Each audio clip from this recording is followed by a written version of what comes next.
we have before us the opportunity to forge for ourselves and for future generations a new world order. This is Multipolarity, charting the rise of the new multipolar world order. Coming up this week. With EU leaders summoned to the White House to take dictation, it seems as though the Ukraine war is entering its final phase. Can the Europeans take their medicine, or will they stay doolally on the happy pills? India has made it easier for Russian banks to operate. Turns out, Trump's capricious decision to threaten them with swingeing sanctions has had second-order consequences. These days, the monkey's paw is twitching so hard it's tapping out Morse code.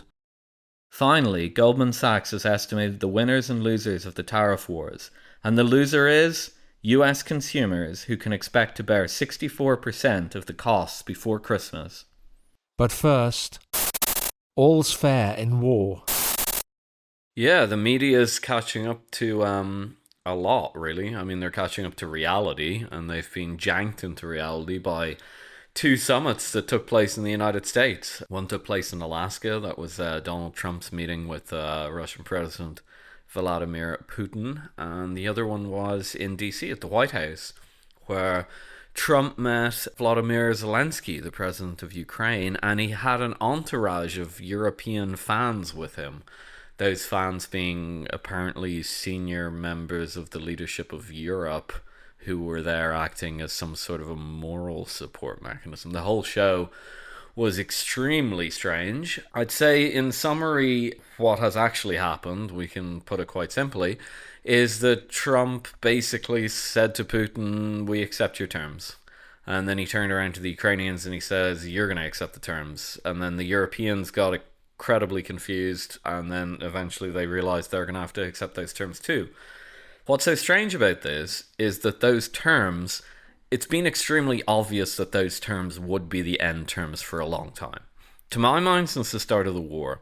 But even if you didn't subscribe to that and you had a different view of how that war played out, in the past couple of months, certainly since Trump's been elected, it's been obvious that these will be the terms. And the terms are, we don't know the exact ones yet, but it's shaping up to be no Ukraine in NATO, and Russia's going to keep the Donbass territories, and that's probably where this is going to go. I mean, there's a couple of things that need to be smoothed out, but that's what it's going to end up looking like.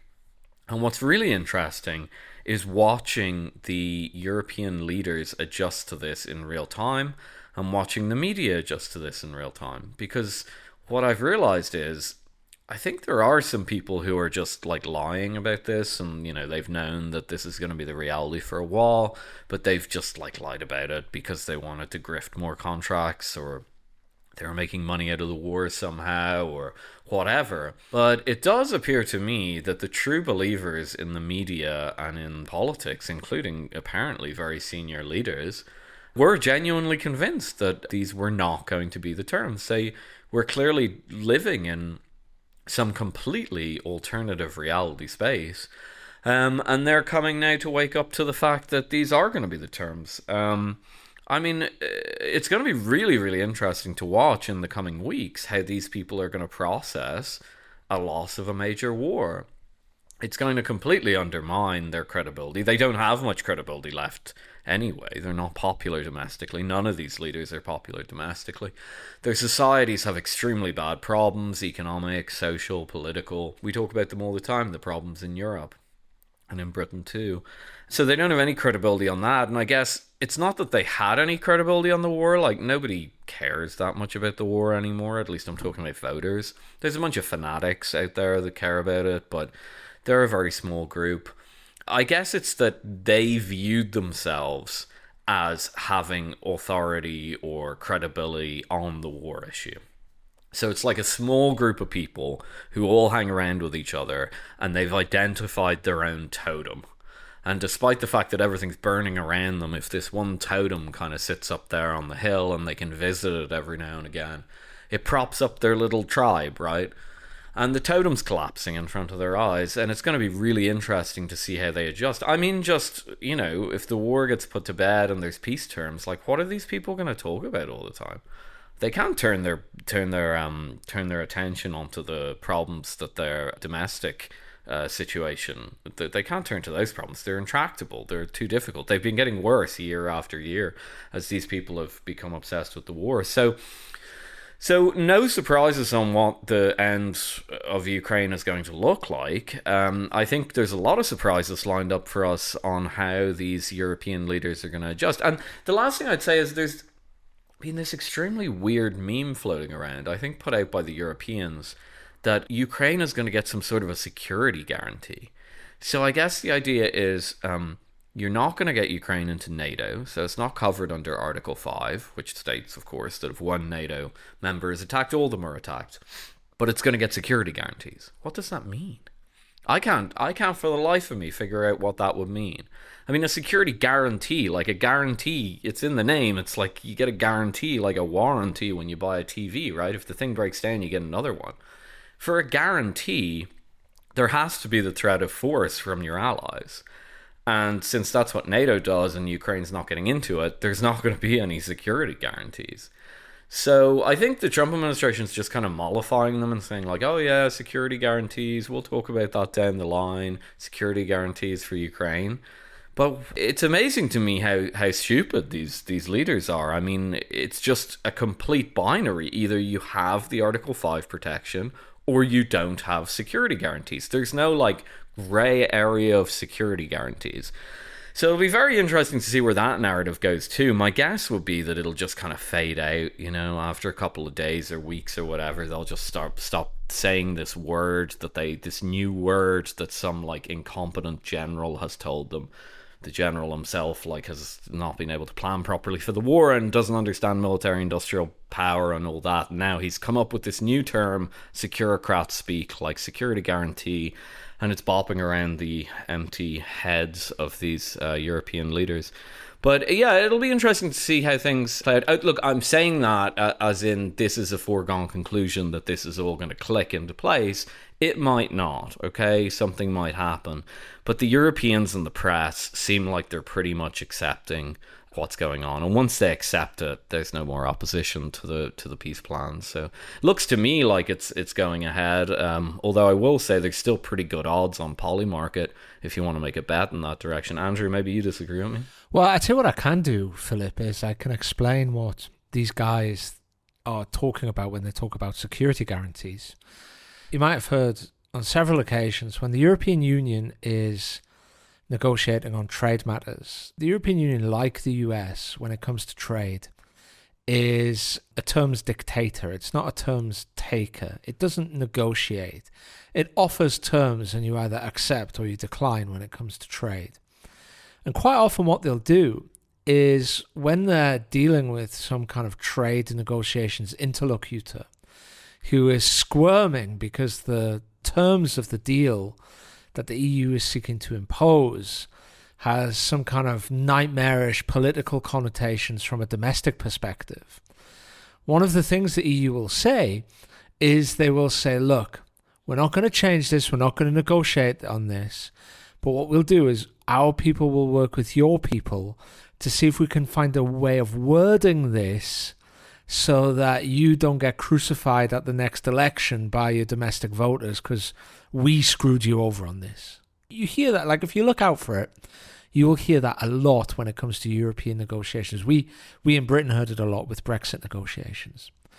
What they're doing here is the Russians are saying, as they have said from the beginning, and as was indeed one of the driving forces behind this conflict, they've said that Ukraine cannot become a member of NATO in the same way that Cuba could not be allied with the Soviet Union, for example. So what the Europeans are saying, well, okay, all right, you guys are clearly winning on the battlefield now, and we have a US president who is not willing to throw good money after bad. So I guess we'll have to give up on this no NATO thing. But what we'll do is we'll create a kind of like a crypto NATO specifically for Ukraine, a kind of quasi-crypto NATO just for Ukraine. So it'll not be called NATO, but it'll be an alliance of nations that provide Article 5-like guarantees to Ukraine. But that's not NATO, so we fulfilled what you want. You know, we fulfilled your demands there, you see? I mean, Philip, listeners, anybody who thinks the Kremlin are going to fall for this or accept this has gone doolally in the head. They're just not. But this is what the lunatics in European capitals are really pushing for. And this, by the way, is also why they're obsessed with a ceasefire. Why all of these, Starmer, Macron, Merz, Meloni, why they're all going on and on about having a ceasefire first. I mean, when was the last time a war ended with a negotiated peace and they had like a ceasefire run up to that? Where I'm not talking about the sort that was imposed on the defeated after World War II or World War One. I'm talking about like a ceasefire first and then, after some time of negotiate. Like usually the fighting goes on until there's an agreed negotiation. That's how the Vietnam War ended.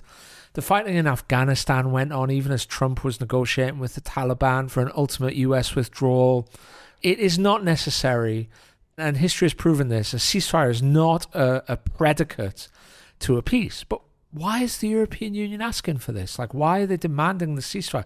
Why are they obsessed with the ceasefire, even after the Americans have now conceded that a ceasefire is unnecessary? Well, the reason is that if there's no ceasefire, then they can't send troops to Ukraine, because sending troops to Ukraine in the middle of a war would mean effectively instantly declaring war on Russia. So they can't send troops to Ukraine unless there's a ceasefire. Well, why do they want to send troops to Ukraine? Well, the reason they want to send troops to Ukraine is once those troops are in Ukraine in a ceasefire environment, it would mean that if Russia wanted to restart the war because it was unhappy with negotiations and the way that they were going, they would then have to declare war on the West, essentially. It wouldn't just be restarting the offensive against Ukraine, albeit a Ukraine that was now, dug in and recuperated. It would mean starting a war with the West. And that would raise the stakes for Russia, and it would much reduce their leverage. Now, that also requires security guarantees from the US. It means something more than, say, Britain, France, and Finland, because Britain, France, and Finland and the Baltic states do not have the ability to wage war with Russia for any period of time at all. I mean, even if they have super soldiers and the greatest equipment known to man, they only have a few of these super soldiers and a tiny bit of this equipment left, because what equipment they had, they sent to Ukraine. So they would run out, like, literally within weeks. So they need a security guarantee from the US as part of an alliance to give a security guarantee to Ukraine, which would mean troops stationed in Ukraine.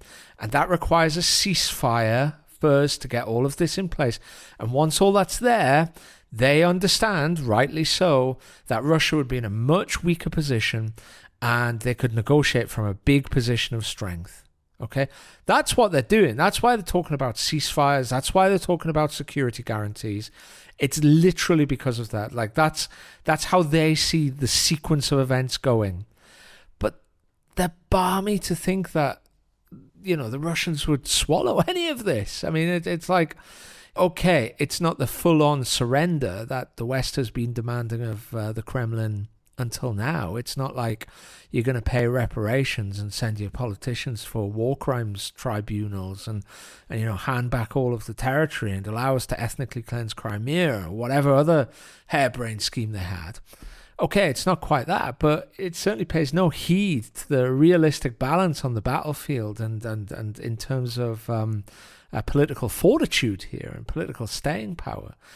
But that's what they want, and they're trying for it because they're desperate. And you can understand why they're desperate. I mean, you remember, guys, Europe said that this was a battle for liberal democracy. It was a battle for the credibility of NATO. It was a battle for the West itself. If they lose, how are they going to explain that? I mean, like, by pushing the chips into the table, by pushing the chips of NATO and the West and liberal democracy and freedom into the middle of the table, it means that that's what this game of cards is for now. And they're terrified. that they're going to lose that, and rightly so. And from their political careers, from this perspective of them themselves, like forgetting about all of that they gambled, but from their selfish perspective, like this war has been far more expensive for Europe than widely accepted. It's not just the 100+ billion euros that Europe has sent to Ukraine in economic and military aid. This is about the way it's led to the deindustrialization of Europe, especially in energy-intense industries like chemicals and steel and glassmaking and all the rest of it. Massive companies like BASF, like virtually wiped out, in Germany at least. It's also about the inflation that the higher energy costs have caused, which leads to everybody being a bit poorer. It's about the unemployment caused by that deindustrialization, that inflation. One day, Philip, I don't know, maybe you're an economist, but an economist is going to do a full accounting of how much this war has cost the West, and it's going to run into trillions of euros. So what usually happens to the careers of politicians who refuse to negotiate before the war, who take a peace settlement that was agreed by all parties called Minsk, and instead of using that to avoid any future war and settle down the conflict, admit to using it to arm one side while they trick the other, like admit openly that that's what they did, that rejected a peace proposal that was offered at the beginning of the war, that rejected all of these opportunities to avoid this war or end it early, and now they're going to lose after costing their economies trillions of euros, and like deindustrialization and loads of jobs. Like, what usually happens to politicians who do that sort of thing? They are rightly terrified, Philip. They might not think it because they're also like just unbelievably arrogant, hubristic people. Like they have massively overinflated senses of their own self-worth and their own intelligence and their own wisdom. I think that's apparent to anybody who has encountered European politicians on any level, and I'm sure our American listeners will know that more than any. But on a limbic level, they feel this fear coming. What is going to happen to us and our economy and our country's strategic positions and our personal political careers and everything that we cared about and everything that we've built, once we admit that this is lost, once we admit that we screwed up big time. That's what's going on, and that's why they're doing this crazy stuff, and that's why the press are repeating it. Yeah, well, I'd say it's even a tiny bit worse than that. They've also set up a falsifiable claim, as the philosophers called it. Loads of them are convinced, and loads of them have convinced people that if Russia wins the war, it's going to wage more wars in Europe, that it's going to continue, that everything is 1939, and if you let the big bad man get away with taking some land, he's going to take all the land. And that hypothesis is going to get tested, right, in the next few years. It's not going to take long for people to figure out that a peace deal takes place in Ukraine and the whole thing settles down, and then just nothing happens. And there actually will be, strangely. I mean, I find it hard to get into the mindset because maybe I know too much about the conflict, but there are actually a lot of people out there who think that, the Russian tanks are going to roll up if we don't stop them at Ukraine.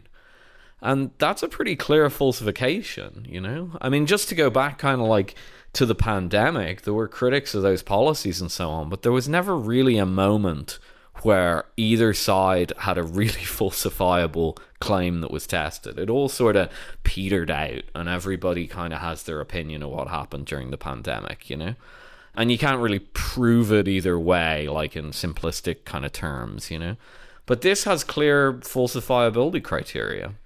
And if Putin doesn't start taking bits of Poland and bits of Latvia and bits of Estonia, then, you guys just made up a story. And, you use that story to sell exactly what you just said, the destruction of Europe. So yeah, it's gonna be really interesting moving forward, watching this in real time. It does feel like I don't really know how the press, especially, and the politicians are going to pivot away from this. They don't really have any other positive stories to sell. I am starting to wonder whether On the podcast, I think we're pretty explicit that we view the West, especially Europe, in a phase of very severe decline that it won't come back from for a very long time. Kind of doomer, people might call it, but we think it's fairly honest. I do wonder if the press and the political class won't actually start to embrace that narrative now that they have nothing left. And that would, in a way be tragic, because it's great to be a bit cynical and try and be smarter than the next guy and, have some very smart listeners who can understand this stuff. But when political leadership starts saying those kind of things, like the society's really, really in a bit of a death spiral. But given the fact that they don't have a great deal positive to go back on, given the fact that their rearmament plans are probably a fantasy and will probably collapse into minor level corruption here and there and just flim-flammery, the usual that we get out of these people, and given the fact that the Russians aren't going to invade anyone else and we're going to see a test of that in real time, I think even people who supported the regime are going to start saying, oh, were the critics right about everything? And at that point, I think they might just revert into kind of a doomer mindset, as it were. But we'll see moving forward. It'll be very interesting, and hopefully the war will end, because I think Ukraine suffered enough. And it's absolute criminal that these people's egos in Brussels are being propped up on the corpses of Ukrainian and Russian men in trenches in the Donbass. So put the war to bed, and then I guess we'll see where the chips fall afterwards. Slumdog Day Afternoon. I don't know, Philip, is it time already that we do a multipolarity victory lap when it comes to India? I think about 4 or 5 weeks ago I did an essay recording in which I spoke about the trade-off that the US has to make between its preferred economic policy, which involves some degree of protectionism, aka tariffs, and its geostrategic pull in the Indo-Pacific region. And then a week or two after that, Philip and I spoke about Trump whacking tariffs on India ostensibly as kind of punishment for buying Russian oil and reselling it.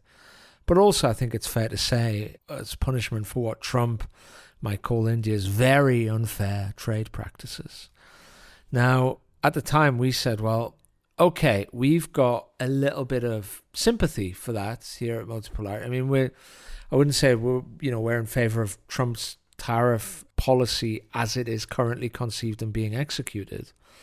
But I think both of us, Philip, have a little bit of sympathy with the idea that a well-organized, well-considered, comprehensive industrial policy might involve some selective protectionism. We both believe that, I think. I don't want to put words in your mouth. Interrupt me if I'm wrong. But at the same time, the US needs to recognize that imposing these tariffs on countries does have a cost. And we said that when they did that with India, it would have a cost. And just a few weeks later, we can now give our listeners an update. Well, what's happened? Well, the first thing that's happened is that India and Russia have held discussions about figuring out ways to get more trade done in rubles and rupees. That is a little bit more difficult than people imagine, because it's not just about the trade itself. It's about things like hedging to avoid currency risk. So if I'm buying something from somebody in America, my currency, my income currency is pounds, and I might be buying something in dollars. Okay, now if that's a large amount, and suddenly between the time that I agree to buy and when the money has to come out of my bank account, there could be some big swing in the US exchange rate. I don't know, you might get Liz Truss returning to government and the pound loses 30% of its value overnight. That suddenly becomes a problem, because if the pound loses 30% of its value overnight, then suddenly this thing that I'm buying from the US in dollars is 30% more expensive. So you have to, so when it comes to big things, I mean, I don't know, I'd be buying a DVD or a pair of Levi jeans or something, but, we're not talking about buying 7 million tons of liquefied natural gas, which cost a little bit more than $46.99, right? So these kind of swings in the exchange rates, like couple of percent can come to tens of millions when it comes to these contracts. So you need to take out all of these various hedges. You need to get involved in, I don't know, currency swaps or reverse repos, or take bridge financing for banks, or like there's all kinds of ways that you can hedge this. There is also the need for trade financing. There's a range of basically financial plumbing that facilitates trade. So the first thing that India has done in response to this is that they've made it easier for Russian banks to hold accounts at Indian banks in certain currency, in rupees, in rubles. Previously, it required central bank authorization. Now they can do that. The bank can open as and when the bank wants to open. So that really removes some of the barriers, some of the red tape, some of the friction away from trade. The central bank is also looking at a range of other issues as well, such as allowing the Russians to invest their surplus rupees, because remember, Russia runs a trade surplus with India, which means it sells more to India than India sells to Russia. And that means when everything that they buy and sell to each other nets out, Russia is left with rupees. Okay?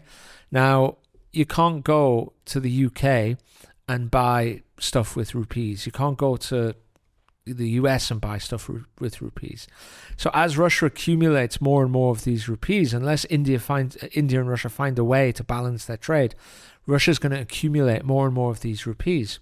So reported in the press, the Indians are also looking to allow the Russians to invest some of their surplus rupees in, various securities like sovereign bonds, for example, which would allow Russia to earn yield. It would allow them to take a net investment position in India and earn something for their trade surplus, which would be another barrier removed from Indo-Russian trade.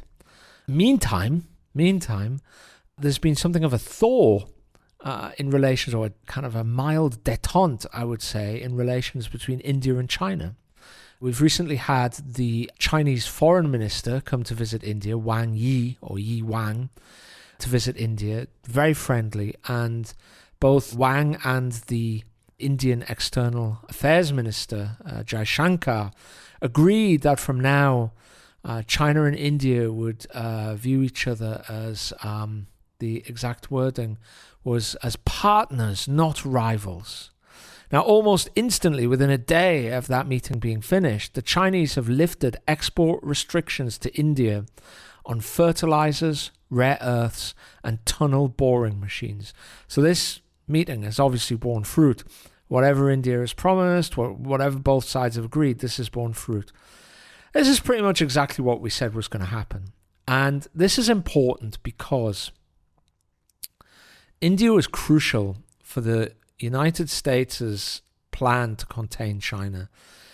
It would be extraordinarily difficult to contain China without India on board, and impossible to contain China with both India and Russia not on board.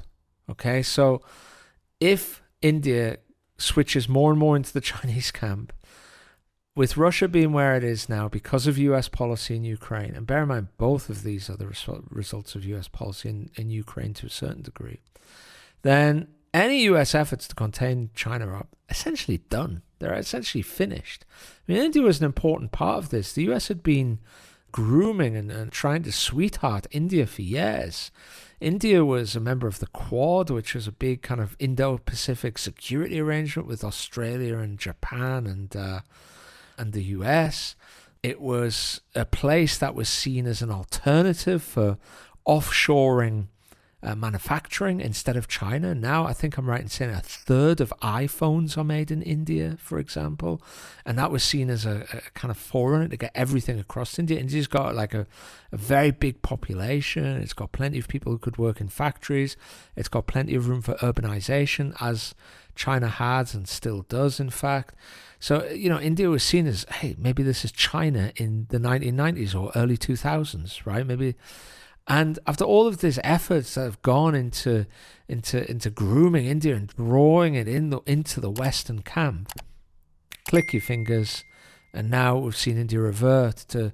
I mean, I'm not saying India is definitely an ally of China now. I mean, India's got kind of almost a pathology against foreign alliances. It's traditionally been multi-aligned or non-aligned, depending on how you put it. And I imagine that will continue. But I think the feeling in India at the moment, from what I can gather from journalists who have contacts on the ground, is that they're tired of US bullying and cajoling and arrogance. And these tariffs are just the final straw on that. And although they're not going to go all the way with China and Russia, they are going to start building ties where it's mutually profitable in the absence of the US. And it's exactly what we said would happen just a couple of weeks ago, Philip, and it's actually happening now. So there you go. Pat ourselves on the back. One for multipolarity. People who listen to us understand what's going to happen before it happens. Yeah, I just highlight that this is happening despite the fact that there was that flare-up with Pakistan. At the time when that happened, because Pakistan are backed by the Chinese, and we're actually flying Chinese aircraft and Chinese air defense systems, some people who were kind of hopeful of the India plan India, whatever you want to call it, thought, well, here you go. India can never put aside its conflicts. It's always involved in these post-imperial conflicts. It's always going to get pulled in, etc., etc. And so they'll never be able to sort out their alliances in a rational manner, or they'll never be able to engage in economic rationality when it comes to those things. I thought that there was something to that, actually. And by the way, this might continue. I think your assessment of this is right. But because India has all these conflicts on its borders and it can't seem to put some of these things behind it, I'd say the path to getting to a kind of a rational economic strategy is a lot more jagged. Let's just put it that way. So there'll probably be ups and downs, but I totally agree with you that the gravity is pulling in one direction, and it seems very unlikely that they're going to reverse. I think at this stage we can kind of call the Trump tariff policy, maybe not from the point of view of the domestic economy. I think it's not completely unreasonable for supporters of the tariff policy to say that in the next 5 years or the next 10 years, it's going to rejuvenate American industry. I think you can still make that case. Do I believe it? I'm not sure. I think if it does, it's going to cause an awful lot of pain, a dramatic fall in consumption, and I'm not sure if the United States can really take that pain, but it's an argument, and it's not a completely crazy argument.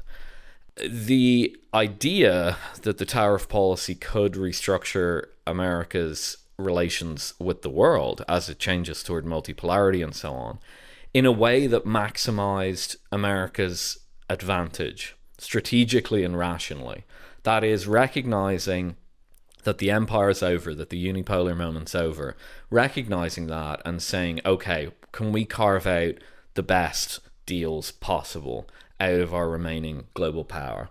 I've kind of said, like, you cash in the equity of your global power and you buy equity, like actual equity. You buy like economic ownership in various regions and so on. You buy into relationships that make sense, that might be able to counterbalance your allies. I mean economically rather than militarily. I think thinking about these things in terms of military is a little old-fashioned these days. Not completely, but it's a little bit. I think the economics are more important. I would say, being an economist, of course, but I do think that there's a case to be made for that. I think now we can see that the American tariff strategy, whatever impact it has on the American domestic economy, has just massively accelerated the move toward multipolarity. And not only has it accelerated it, it's also meant that China wins, actually. That there might have been things you could do around the edges where you could have maximized, as I said, the current arrangement to your advantage. I don't think you'd have shut China out, as you said. Like, the idea that they're going to contain China, now dead, was never that credible. But they might have been able to gain some advantages at the edges. And what the Trump tariff strategy has done is it has maximized China's advantage, basically. If China sat there and they said, what is the absolutely optimal outcome we could get? Trump's handing them that. Basically, they get whatever they want. They got Vietnam a few weeks ago, like mortal enemy of China in the 20th century at least. And now they've got India, massive historical antagonisms between the two countries. And what happened with both these countries? They were pushed into it because the White House put tariffs on them. And so they said, well, we don't have any choice. We don't have any choice at all. So that's pretty much what's happening now. There's no will they, won't they anymore. There's no point in speculating about this. This is happening before our eyes. We are getting speedrun multipolarity maximized to Chinese geoeconomic and geostrategic advantage. And I only wonder if some people in the Trump administration know what's going on. I suspect some of them do, but the time horizon now is closing. The window of opportunity is closing. I think the damage is actually probably already done now. There's probably no point in thinking about it anymore because, we are going to that place of maximum Chinese advantage. One more thing on this point.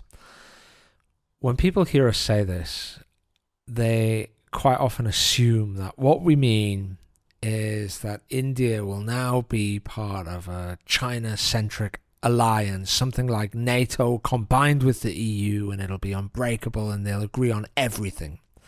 Or they think when they hear us say this, that in future all global trade that doesn't involve the US will be done in some kind of global BRICS currency, and that'll happen within the next 18 months. No, that's not quite what we mean. What we mean is that India will shift from being a kind of Western-leaning, multi-aligned country to being maybe a kind of like Eurasian landmass-leaning, but multi-aligned country. And India and China will have a much more friendly relation. They'll still disagree on some things, but they'll have a relationship built on transactionalism, where they deal with each other on very cordial terms on areas where they believe they can have mutual benefits. And as those mutual benefits start to multiply, as more deals are done, there'll be more benefits to be had, and so on and so forth. And that process will happen over a series of years and decades. It's exactly the same with Russia and China at the moment. There are areas that they disagree on, I'm sure, but as they've developed their relationship, and then as it was supercharged by American policy in Ukraine, they're more and more aligned, and therefore there are more and more things that they can do together. And this takes time, it takes decades, but this is how it works. And we've become fooled in the West, or not fooled, but it's like after the Second World War, the US, when it had an elite that was extremely intelligent, extremely wise, extremely far-sighted, and just of supremely high quality, they set up a very clever kind of bounded global order that involved Canada and Western Europe, and they bounded together militarily through NATO, economically through the European Union for the European part of that, and GATT, which ultimately became the WTO, economically, and then financially through Bretton Woods, the IMF, and the World Bank. And because of that, and because of the tremendous alignment, both culturally, politically, in terms of strategy and foreign policy, there's very little disagreement between any of these countries. And, especially when the Europeans realized they couldn't actually disagree with the Americans much, because the Americans were way more powerful, and they all had this common enemy called the Soviet Union. There was very little disagreement, and everything got done at a supranational level. And we've come to think, because that's all anybody can remember, we've come to think that that's kind of ultimately the only form of truly friendly relations that can happen. No, that's not true. 2 nations or 3 nations can be very friendly with each other and get on very well while having disagreements and just doing things transactionally and saying, okay, you and I both want X, or you and I know that if we do a deal on X, it'll be mutually beneficial. So they do a deal on X, and it works out very well. And I actually think that's a sort of arrangement that Donald Trump would like to move to, rather than this kind of, international law, overweening international bodies and courts and fora and all of the rest of it. He'd like to move to something more transactional, but people have forgotten that is exactly possible. So that's what we mean, Philip, when we say we're speed running toward multipolarity. It doesn't mean that everyone's going to fall into China's gravity well and that's it forever. It doesn't mean that we're going to see the adoption of a global currency that isn't the US dollar in the next 12 months. No, it means multipolarity, exactly that. And that's what we're seeing happening literally before our eyes on a kind of accelerated turbo level because of US policy in Ukraine, because of Trump's tariff policies. Hello there, Andy Collingwood here to remind you that once a month, Multipolarity releases a special episode exclusively for our Patreon subscribers. These special episodes often involve deeper dives and longer listens, and it makes them extremely popular, and we always get a lot of great feedback about them. Amazingly, you can get access to them for only £5, dollars, or euros a month. And how much is that these days? I think it's less than my wife pays for a coffee in a big paper cup to drink on the way to work in the mornings. So go to Patreon, type in Multipolarity the podcast and sign up.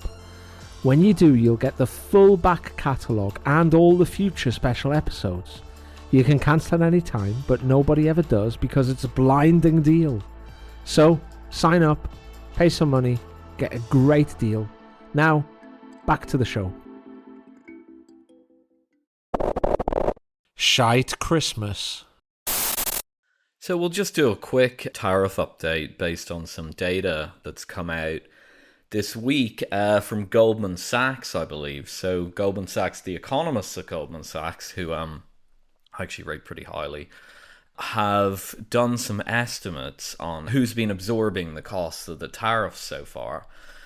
And I'm not that surprised by the findings, but I did notice that a lot of people on Twitter were quite surprised by the findings. So I'll just read out some of the figures here. So in June, 64% of the costs were being absorbed in some way by US businesses, 14% by foreign exporters, and 22% by US consumers.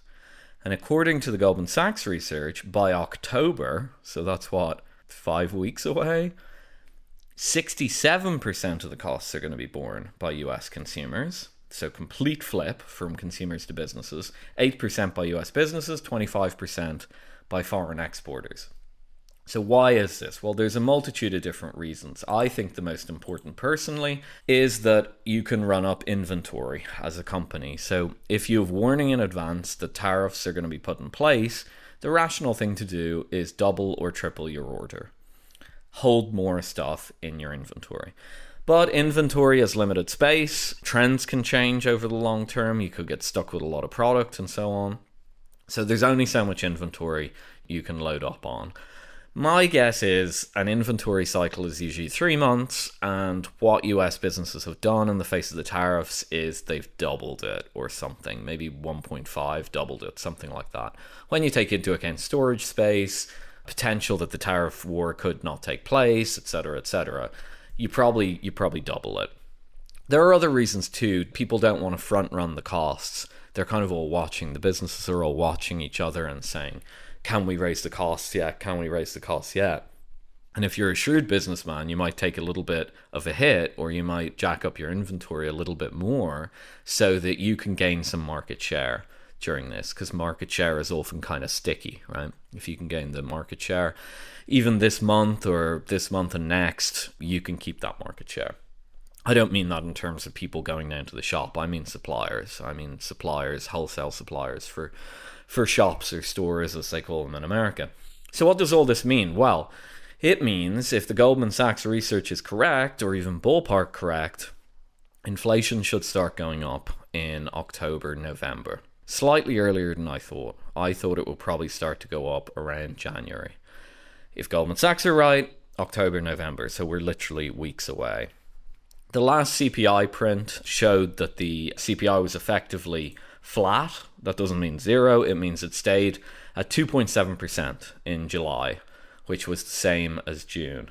Now, 2.7% sounds pretty good, but a lot of it is actually due to oil prices coming down. We could go on a whole rant about why that is and so on, but a lot of it is actually being held down by energy prices, and energy prices can't go down forever. So if the Goldman Sachs research is correct, in the final quarter of 2025, inflation should start ticking up. And what that'll do in the very immediate term is it will prove the Fed correct. The Fed and the Trump administration have been fighting over interest rates. The Trump administration is claiming that the Federal Reserve is being stupid and that they're missing the trend and everything like this.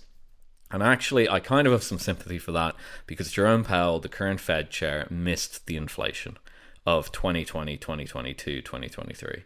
And I think that inflation was perfectly foreseeable with very basic economic understanding. So I have some sympathy for thinking these guys are idiots.